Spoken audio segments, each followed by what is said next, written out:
going through the adoption process, it took us a long time. It took us 5 years and 6 matches. So again, it's perseverance and resilience.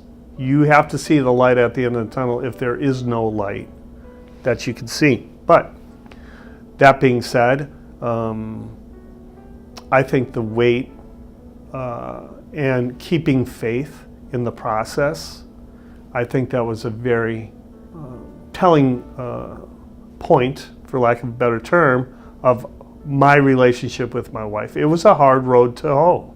I'm not going to mince meat.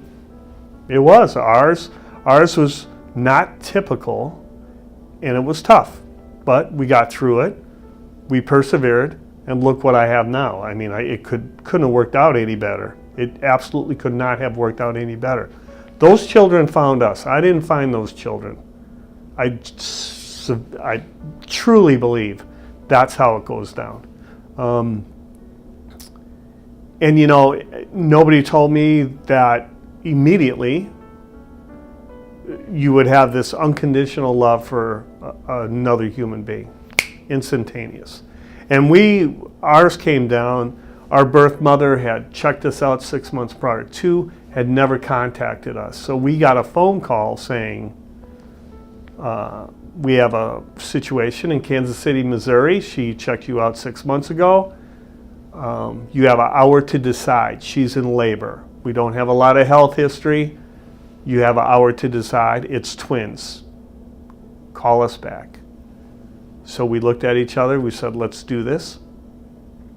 And called them back and met them. So it was instantaneous. It was like, okay, booked a flight to Kansas City. We saw them 13 hours after we made that decision. And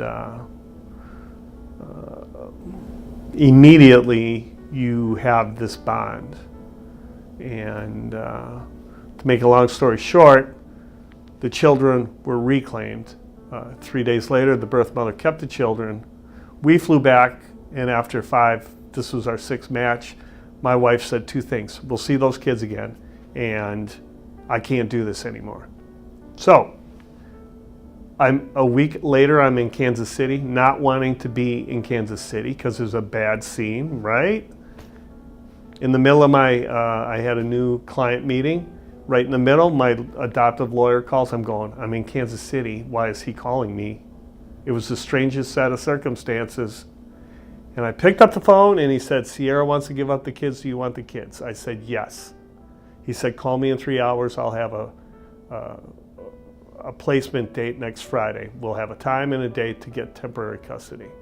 That's kind of how it went down. 3 days later, it takes about 6 days for interstate adoptions to all the paperwork to get clean so you can bring them into the state of Wisconsin. So three days later, the maternal grandparents sued us for custody. So it's kind of how it went down. It's that's the way it is, but you have to persevere, and again, couldn't have worked out any better. You know, as you go through a child's life and your life,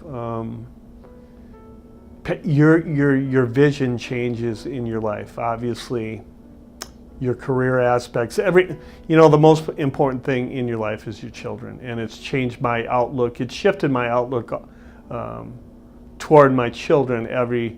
When I'm not at work, obviously that's what I'm doing. I'm teaching, I'm interacting with my children, and that's probably the most profound change, and it happens obviously immediately. I think it happens to everybody. Hopefully it happens to everybody. I've seen some situations where it hasn't, but I immediately switched into their numero uno, and that's how I got to play my life. Obviously, in a mixed family such as ours, things you read and experience. I didn't experience, what happened last summer in Sherman Park in Milwaukee. I didn't experience that, but it touched me, obviously. And these things are very deep in my family structure, obviously, because I have black children, and it's going to affect them over time. I would not necessarily see that if I didn't have black children. I wouldn't see how it affects them. one of my kids came up to me and said, "What's going on? You know, those black people are having a problem." Well, they were having a problem. So any kid can say that, but they know they're black. They know we're white. I mean, I'm having these conversations with my children. So that definitely plays more of a significance. And if I had white children, it wouldn't be so significant, I don't think. But my children see that. They assimilate as being black.